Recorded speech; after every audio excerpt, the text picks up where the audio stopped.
দেউলিয়া হয়ে গেছে বিশ্বের বৃহত্তম সিফুড রেস্তোরাঁ চেইন রেড লবস্টার। সম্প্রতি যুক্তরাষ্ট্রে দেউলিয়াত্বের আবেদন করেছে সংস্থাটি।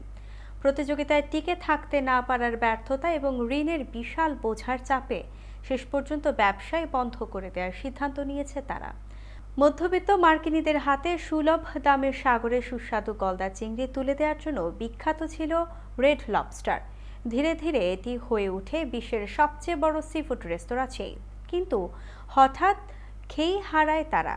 নানা কারণে বাড়তে থাকে লোকসান। একে একে বন্ধ হতে থাকে বিভিন্ন শাখা। এরপরেও চেষ্টা করেছিল কর্তৃপক্ষ, কিন্তু পারল না। শেষ পর্যন্ত ব্যবসায় গুটিয়ে নেওয়ার প্রক্রিয়া শুরু করেছে সংস্থাটি। রেড লবস্টারের একটি বাৎসরিক সীমিত সময়ের মেনু ছিল অ্যান্টলেস শ্রিপ। প্রায় ২০ বছর ধরে এই নিয়মে ব্যবসা করছে তারা। গত বছর $20 এন্ডলেস শ্রিম্প নিয়মিত মেনুতে পরিণত করে রেড লবস্টার। কিন্তু এই সিদ্ধান্তের কারণে পাক্কা $1,10,00,000 গচ্ছা যায় রেড লবস্টারের।